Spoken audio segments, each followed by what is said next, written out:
how's it going? It's Tim Brown, and this is the Hook Better Leads podcast. Today in the Dope Conversations podcast room with a little Elon behind us. I've got Dave Carroll from Dope Marketing.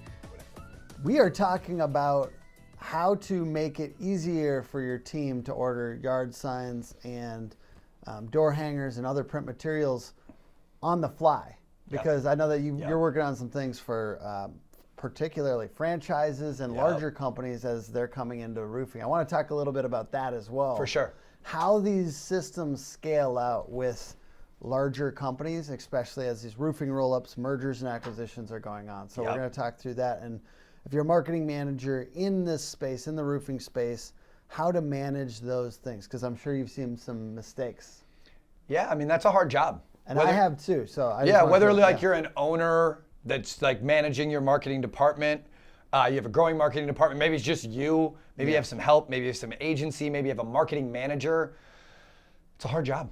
We're going to talk about making it easier, because I know that you want to equip your team. And when they're out, when they don't have a yard sign, when they don't have door hangers, when they don't have the print materials that they need, you are losing opportunities. And I think that that's something that you guys can help with. I saw some of your systems on the back end that help companies that are larger do this at scale. I'm really excited for you guys with these new innovations.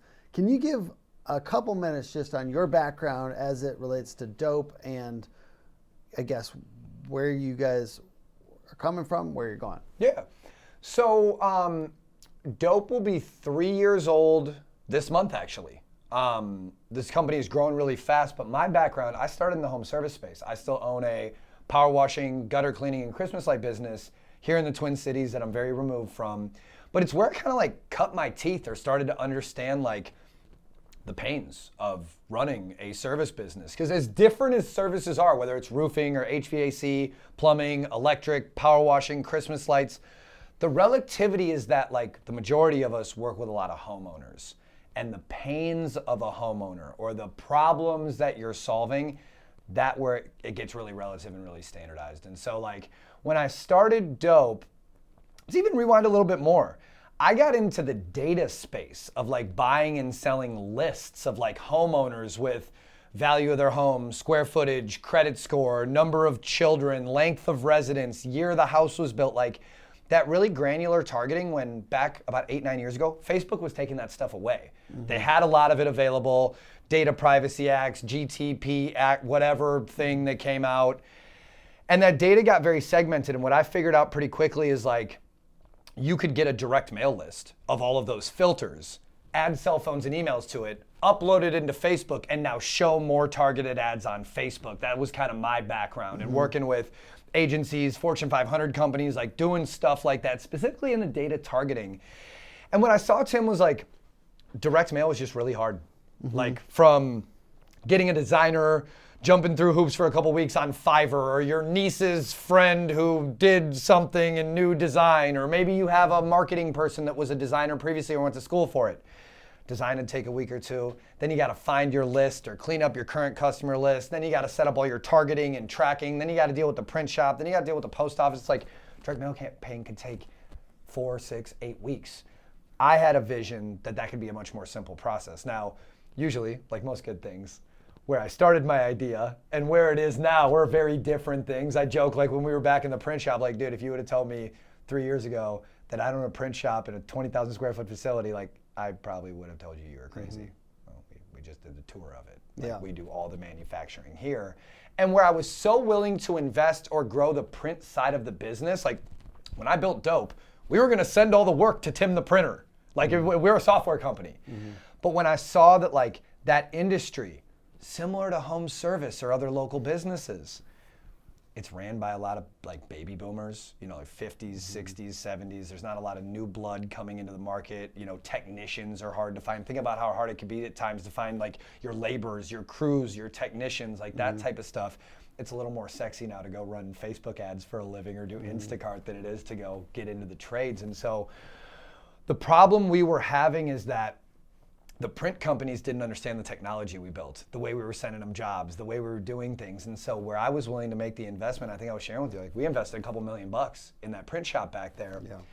I always had the vision that even if it took a while for the software company to scale, which thankfully like we've been growing pretty quickly, every business needs something printed. And I think there's an approach or a way to get into that. There's a little bit more like on demand, lower minimums, strategic. That's not just like go to your local printer and get taxed and pay too much, or go to Got Print or Vista Print and go through that kind of like clunky online, upload your own design, can't talk to a human.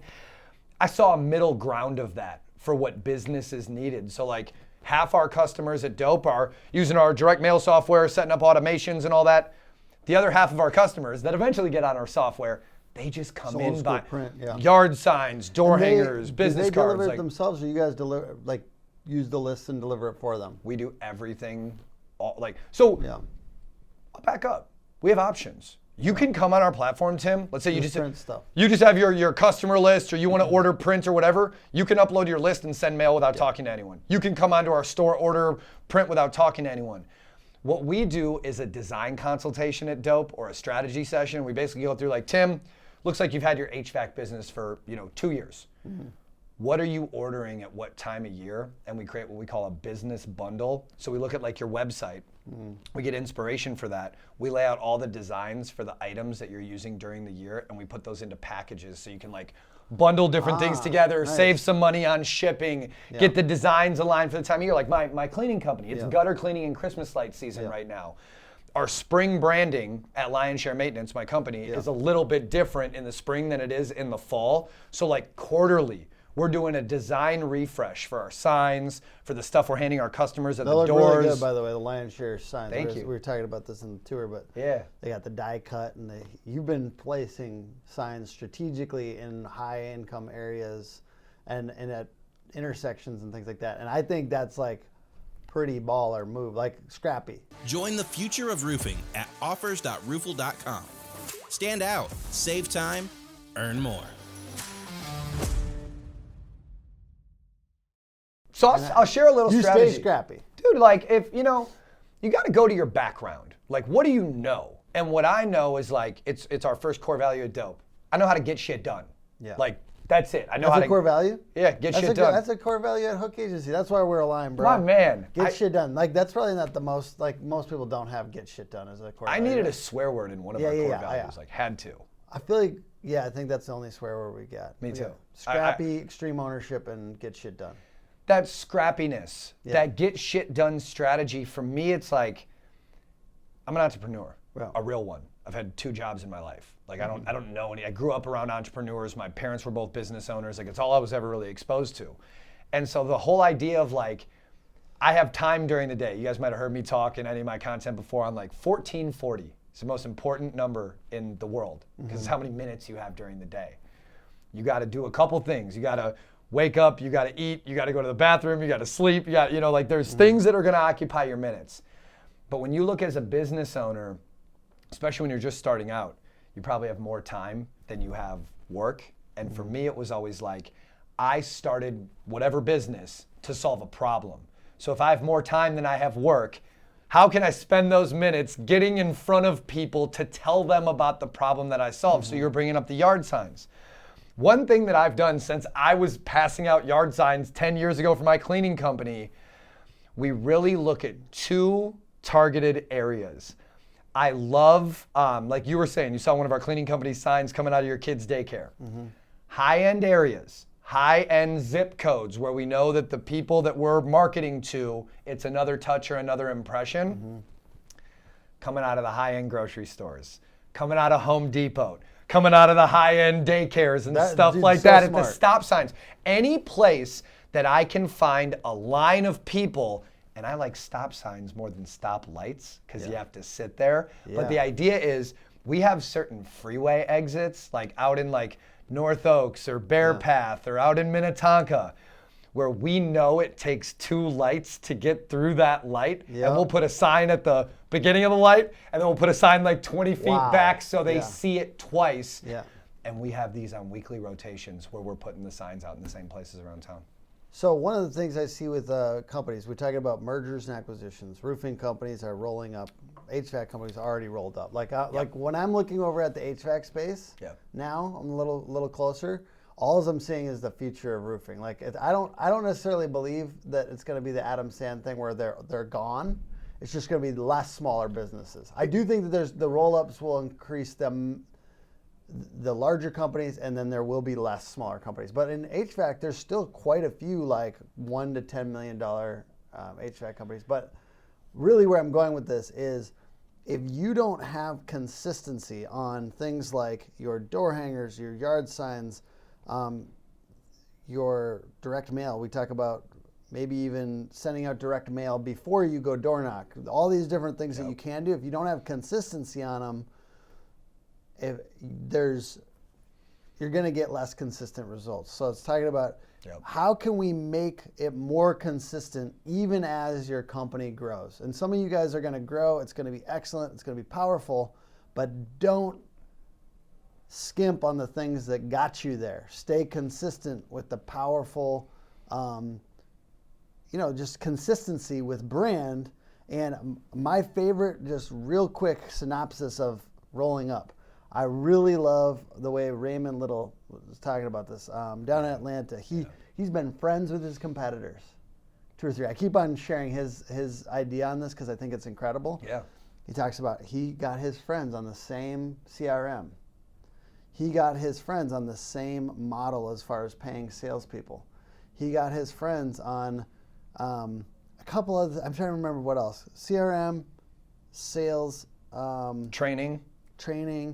A few other things where you get it. Oh, that's what it is. Suppliers. Yeah. So suppliers, CRM, and your commission model. And he's got 2 or 3 friends, and when I was there shadowing him, he was making the call, telling his friend, "Hey, by the way, $14 million Monday, like where you're getting the offer."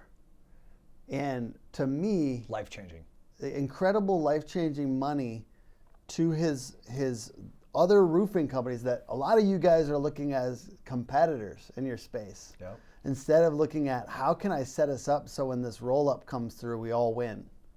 Because if it does come through, how could you get those 3 things aligned, and how could you be friendly enough that they hear that call and they don't think, like, oh fuck. Shark in the water, Yeah, someone's coming after my livelihood. They're thinking like, I believe it. If Raymond says it, I believe it, and I'm excited because he cares about these other companies. And as you do that, how can you create systems around these print materials? Because I think like if you're doing this, if you do this, like sometimes the problem is inconsistency is like, hey, we're doing it over here in this branch. We're doing our yard signs every single time, and in this branch we're not. So what do you guys got coming down the chute as far as those enterprise type or franchise solutions? So we have about 10 customers right now that we've been rolling this out for. Whenever you're watching this happen in Q4 of 2023. We are setting up dedicated custom print storefronts. And again, a lot of adjectives there. A custom print storefront allows Tim's Roofing or Tim's HVAC or Tim's Christmas Lights or whatever to have a one-stop shop for all of their printing needs. So you, your managers, your reps, we can create unique logins, coupon codes. Maybe you're paying for all the stuff. Maybe you're paying for half the stuff. We can get really dynamic, but allows you to go on your phone. Your designs are already done. Maybe on your business cards, you got to fill out the form for the information going on them or whatever. But a one-stop shop for yard signs, business cards, door hangers, flyers, carbon copies. I go to some of our bigger clients that have, 20, 50, 100 national locations. We have on like their carbon copies for their different locations, their license number, the state information on the fine print. All of those designs are done in the back end. So when Tim, the rep, goes on and orders his carbon copies, it's assigning with that location, with that order. You don't have to talk to a designer. You don't have to talk to a human in between, and just makes it super simple. When you're a franchise or a branch, are they often the ones paying for it? It really falls into their business model. One thing that we've seen that's great for like people that have franchises, we have a kickback or a rebate setup program. So we for the corporate structure. For the corporate structure. That's smart. It's just another way to help your franchisees to monetize that situation. There's a lot of that game. And you guys have like bulk pricing. They're getting a better deal, right? Because it's on like. Dude, I'm Pablo. That commitment, I'm the manufacturer. Yeah. You can't get it cheaper than from me. I'm the source. Yeah. So when you think about like, any company, and you might have items that we don't do in-house, but we have the relationship, like certain apparel stuff or swag things. We can still order on a company's behalf with our bulk discounts and our rates and still have items on the store, so it really doesn't matter what you want on your store. You could have we have clients where we do their wall clings or their desk mats or their mouse pads or their sales starter kit or their new employee onboarding kit.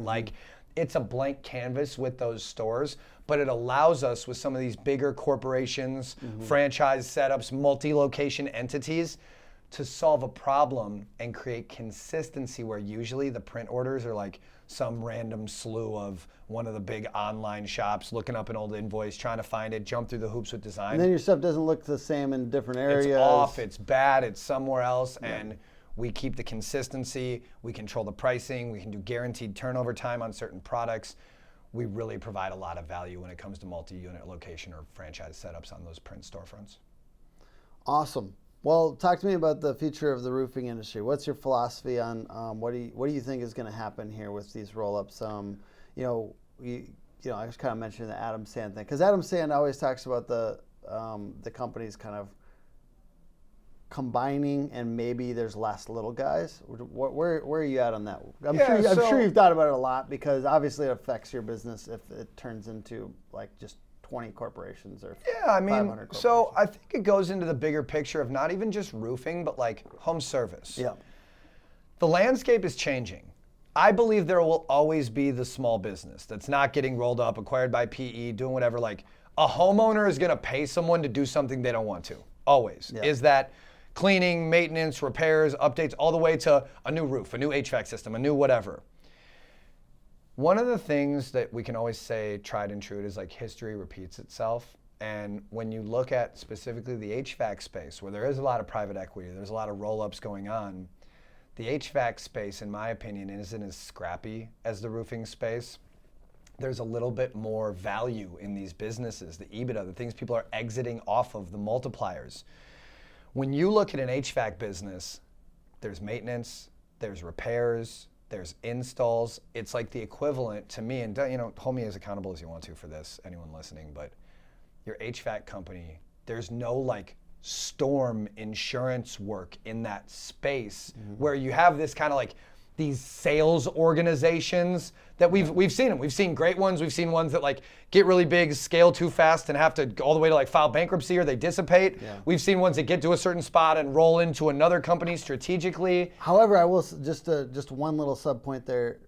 I had Ken Goodrich of Gettle on my podcast, and he talked about you should be door knocking if you're an HVAC company. I know this, I don't want to confuse door knocking with insurance work, though. I understand they're two different, but yes. I believe that an HVAC model makes a little more sense to an investor, because what happens in a Colorado didn't get any storms for 5 years. This year they have a storm every other day, it feels like. So now these Colorado roofing companies are big, they're beefy, they're looking good. But if a PE firm looked at the numbers from a roofing company in Colorado that was very storm heavy for 2 years leading up into that kind of dead zone for a while, it's just a very different setup. When someone as smart as Ken Goodrich looks at an HVAC company and says, you should still be door knocking, guys, I think every company should be door knocking. I think that power washing, a window cleaning, lawn care. Shit, I door knock. Amen. I go into HVAC companies and roofing companies in the area. You should, and door knocking is developing relationships. If you're not using a canvassing software like a Lead Scout, a Sales Rabbit, or something like that, it's data enablement, it's sales enablement when you get into door knocking. I don't know a lot about those. So it kind of plays into, I'll go into that in a second because it plays into what we're talking about. Contractors love the catch-all because it makes every single one of their roof builds easier and more profitable. Protective netting wraps facade and landscaping to prevent from left-behind nails and damage. Homeowner referrals bring you more jobs, and insurance supplements bring you more profits. But my favorite part, the branding. I think the landscape of home service is in acquisitions. If you have a solid brand, there are private equity, all different types of funds of people. Like my boy Tommy's got a fund. He's looking at snapping up companies. There's all different types of acquisitions happening where What I see in home service is if you have a solid business model, these PE firms are becoming their own version of Angie's List, where they want to be able to have a market-dominated brand that offers full service. They will do your plumbing, they'll do your electric, they'll do your roofing, they'll do your solar. And I know a lot of business owners listening to this are probably cringing and be like, Dave, fuck you, that's not going to happen. But the thing is, you don't need to be with it. And it doesn't even need to affect your business, but you need to understand what's happening in these industries so that you can position your business for it. Whether that means you're doing smaller acquisitions, like our guy Ray Little is looking at like acquiring other brands in other markets. Maybe they're gonna add other services as a foot into the door to some of the other things that they offer or they provide. It's like in business, you can always diversify. If a lead in, and I don't wanna say loss leader, we're not in retail. We're talking about a service like, I'll give you an example. Every fucking roofer should be offering gutter cleaning. Because instead of paying 100, 150, 200 bucks for a lead, you could be getting paid to send a gutter cleaning division to get up and do the lead, make a margin, and now you're on the roof snapping off with a company cam or something like that and getting the information on an estimate. I'll never understand why every roofing company doesn't do gutter cleaning and doesn't do Christmas lights, especially if you're in a colder market leading up to some of that stuff, because you're just buying estimates on good jobs. So, there's these age-old statistics around like, if Tim gives Dave $1, Tim's 10 times more likely to give Dave another $1 than someone who hasn't given Dave $1. And so when you think about that transaction that could happen with something as simple as gutter cleaning, I believe that the roofing space will always be 5, 7, 10 years behind where an industry like HVAC is, just in what's going on with the players looking at the things. We saw through... That's one reason I'm so excited to be looking at HVAC, even for our roofing Amen. company clients. Like I'm saying, I'm bringing everything back. And I do think they have some stuff that is, like you said, 5 to 7 years. I think it's exactly what it's going to look like later this decade is what HVAC looks like now. Or not exactly, but a lot of the things are going to mirror just what happened there. And even if you're not going to be a part of the acquisitions, just pay attention to it. Yeah. Just be aware of what's going on. Because what's truly important is like, there's these statistics around like here in the Twin Cities. Who's the biggest real estate agent in the Twin Cities? Chris Lindahl. By a long shot, right? Yeah. If Chris stopped selling houses tomorrow, and this goes for every single real estate, think of the person in your area who the biggest #1 agent is. If they stopped selling houses, every other agent in the Twin Cities that look at Chris as the biggest would not sell 1% more houses that year if he stopped. Why do you say that? Because it's not about this big dominant thing taking over that's going to change everything. There's a volume approach to any type of business. So when these mergers and acquisitions are happening, guys, the same people buying these HVAC companies are the ones buying the roofing companies. It's all relative. They're rolling them into a bigger picture. Chris grew by advertising a ton and by training and hiring all the agents. He didn't have to go acquire all the brands. Yeah. He just took all their agents. And they ultimately you're pushing By making it appealing to work for pushing them, the I should say. idea. Like for instance, in his case, he's really getting it out. Like if you didn't think about selling, you might be thinking about selling after you took your drive to work today, because Chris is out there with his arms Billboards, outstretched, radio, the saying whole you can thing. you get a guaranteed offer. But this is where So it goes. He's pushing the idea of selling your home even more than he's almost pushing himself. He pushes himself. It's crazy. If you're not in Minnesota, this guy just has like every other $400,000 a month. And like people dress up like him for Halloween and all that stuff. So you were asking about these apps like the Company Cam, Sales Rabbit, any of those guys. Yeah. It really goes into what I believe like the strategy for any business should say. So you're hearing on the news right now, we're recording right now in like October of 2023. There's this like silent recession. I think did you say, what were the two companies? The ones that I like the most are Lead Scout and Sales Rabbit. Okay. Different use cases, different purposes. I'm really, this company, Lead Scout, has got my attention right now. I really like what they're doing. It's so simple. The idea is like, as we look at down economies, recessions, whatever, what we saw in the home service space during the last recession, during the pandemic, COVID, all that stuff, was that home service stays tried and true. Like, people still, 9 out of 10 Americans, the biggest investment they'll ever make in their life, the biggest financial transaction is in their house. The second, third, and fourth biggest financial investment or transaction an American will make is not braces, vacation, or buying a car. It's maintenance, improvement, or upkeep to that property. Redoing the bathroom, doing the backyard, putting in a pool, doing some shit like that. We can talk about a financial exchange. And so when you look at like homeowners, and why these PE firms are like really looking at, you know, this roll up, this acquisition. It's like, it's just tried and true. They're just investors. They're just looking at what works. These solid businesses, these structures. So when you look at these tools like a Sales Rabbit or a Lead Scout, and you go back to Ken Goodrich saying like everyone should be knocking doors. The idea is like, no matter what industry you're in, the neighbors of your jobs are 10 times more likely to hire you than some other random person on the other side of town because they live the same lifestyle, they make the same money, but their house was built of the same materials around the same year. Like they're having the same issues when they're upkeeping that property in that neighborhood. And so when you think about these sales enablement tools, these canvassing tools, you think canvassing, you think door knocking. But like Ken said, everyone should be door knocking. But documenting the door knocking to just have notes on these properties so you're enabling your sales or your marketing team to have more meaningful conversations around like, I'm at Tim's house. I'm doing an estimate on cleaning his siding or putting a new roof on or hanging his gut, whatever. But I look next door, and if I have a tool, or my techs have a training where they have a tool, they go knock on the door just like, hey, just want to let you know I'm not selling anything. We're next door working at Tim's house. I just want to leave my card and a flyer if you need anything. You just mark that house. Now you just mark that and you take the notes like this. So that's Lead Scout? Lead Scout does that and Sales Rabbit does that, and there's some other ones out there. Is there anything else to those function of those tools? Because I don't know those tools. So here's where I think they get really powerful. Whatever, I'm not endorsing anyone here right now, but where I think they get very powerful, where I look at them on my lenses as a CEO in my seat of a marketing of a sales enablement company, is like the back and forth talk to a CRM. Yeah. So if I have an app on my phone, and I can go and I'm at Tim's house, but I can go next door to Mary's house, and I can put in some notes like, her siding's dirty, she's got black streaks on her roof, these houses are all 20 years old and they're over 4,000 square feet or whatever. She's got a white dog. She had 2 kids playing in the front yard with the nanny. They drive a minivan, they got an Escalade. Like whatever those notes are, think about what you could do with that back and forth data from your CRM. There is a door knocking aspect where I believe also in door knocking, both residentially or commercially.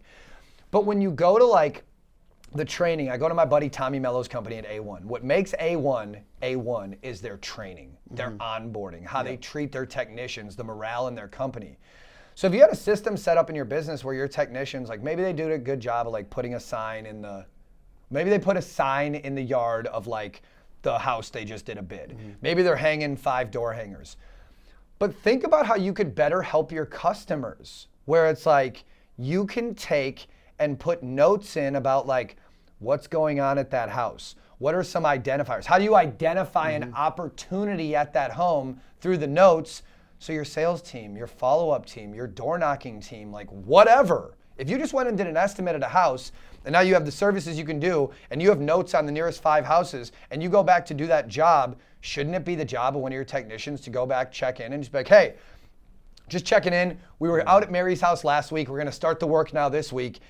I put together a quick estimate for you because my technicians just got to count on like your windows or your roof or your measurement, whatever it is that you offer. Call it an unsolicited proposal. Like I'm identifying a problem you might have. I'm just giving you my pricing, but now I have something to follow up on. Hey Tim, would you mind if I gave you just a rundown of our services and the pricing? So if you ever need them, no pressure, no pushing. I'm not going to blow you up on the follow-up.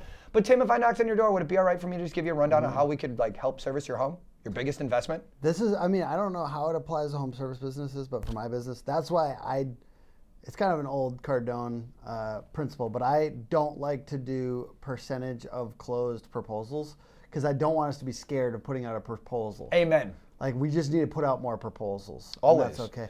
I want to ask one final question because we are wrapping up this particular conversation, but I want to ask about, are you going to go to the Dimitri Lee Haight? This is my roofing pop culture question at the end. Are you going to go to that fight in January? Me and my wife were talking about it. I think we're going to go. If the dates work. Like if I don't have anything on the calendar. Look at it. We're just, we're going to probably hang out, the night before. We're going to hang out with Raymond and stuff like that. You guys are getting like a whole group of people to go? Yeah. It's going to be fun. If the dates work, we're down. It's going to be fun. Yeah. Are we getting a PJ? Can we all throw down and get a PJ to go? What's a PJ? Private jet. Oh, fuck. I like that you call that a PJ. I probably can't afford that shit. It's not true. Bro, okay, well. I know what you make. Yeah, okay, well, we'll think about that. I love it, bro. And to me, Ray, you heard him, right? Ray Little, you heard him. PJ to the Dimitri well, fight. he said he was going to pick us up with a Lamborghini Urus. So He'll drive us to the private airport in the Urus. yo, crazy! I love it. All right, well, this has been another episode of the Hook Better Leads podcast. If you have not got with Dope Marketing for your print material needs, please do that. Please look at a company that understands this space, that has a home service business, that understands print and can help you do it on demand. We're incredibly grateful for our partnership. I'm also grateful that you don't hate Lead Scout because Love those guys. Because we have a proposal in with them with GAF. I love those guys. Energy. Yeah. And I'm pretty excited about it, so I hope that we get to work with them on that. And, Absolutely. thank you for watching. Please like, subscribe, comment. These little things that you do on these videos, if you like the video, really makes a big difference in the algorithm. It gets people to see this more. It makes other people watch this. So if you found it valuable, please do that, and we'll see you on the next episode. Bye.